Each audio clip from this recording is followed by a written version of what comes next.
Okay, so the home inspections are cleaned up. We don't have anything to worry about on that front. Moving forward, now we're looking at the appraisal. And like we talked about, more than likely when we were sitting across the table from one another before we put your home on the market, we discussed needing to sell your house to 3 different people. Number 1, we need to sell it to the buyer. Number 2, we need to sell it to their agent, because if the buyer likes the house, they're going to look at their agent and say, hey, is this worth what they're asking for it? And then lastly, we need to sell your house to the bank.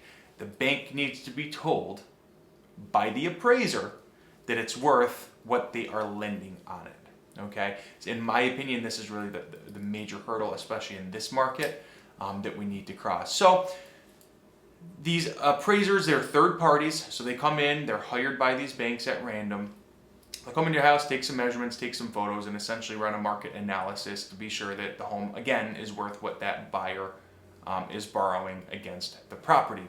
Once that appraisal is done, it's usually turned back around to the bank within about 10 days. Shortly thereafter, the bank will say, hey, we're good to go, the house appraised, the buyer's given us all the information required from the time that they applied for this mortgage until now.